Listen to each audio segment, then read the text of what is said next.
Buffalo Police and the Erie County District Attorney's Office announcing today an assistant district attorney has been arrested, accused of misconduct within the office. 28-year-old De'Lenci Shannon-Brown from Buffalo is accused of leaking details of DA cases to members of the public. Shannon-Brown was arrested during a traffic stop yesterday by Erie County Sheriff's deputies. Now we're told the FBI is getting involved. And 7 News senior reporter Maki Becker was at today's announcement where Buffalo's police commissioner and the acting district attorney both say Shannon-Brown abused his power as an ADA, violating their trust. It's an outrage that this behavior took place. It's an outrage that he violated that trust. Acting Erie County District Attorney Michael Cain holding nothing back in addressing the arrest of one of his assistant DAs, 28-year-old De'Lenci Shannon-Brown.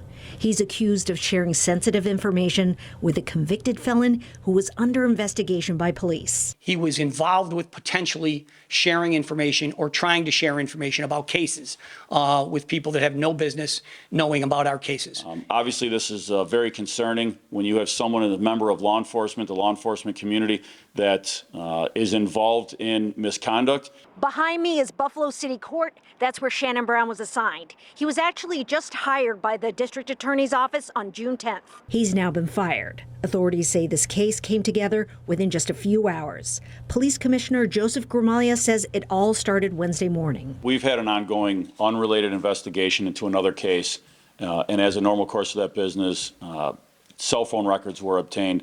And that's when police say they spotted Shannon-Brown's personal cell phone number in connection to subpoenaed phone records of a convicted felon who's under investigation. Someone that has prior criminal justice involvement, someone that he's been long time friends with. While there were red flags, they didn't have quite enough information to make an arrest. So the police began working with the sheriff's office, but they didn't want to tip off Shannon-Brown. He was at work yesterday, but we made sure that what he could do in the course of his job yesterday was limited. We did that while trying to be careful not to compromise the investigation. Our marked unit stopped this individual yesterday on Forest Avenue, and as an aside, he was smoking marijuana in the car and was also charged with DWI drugs. Shannon-Brown is due in city court Friday morning, this time as a defendant. Maki Becker, 7 News, Buffalo.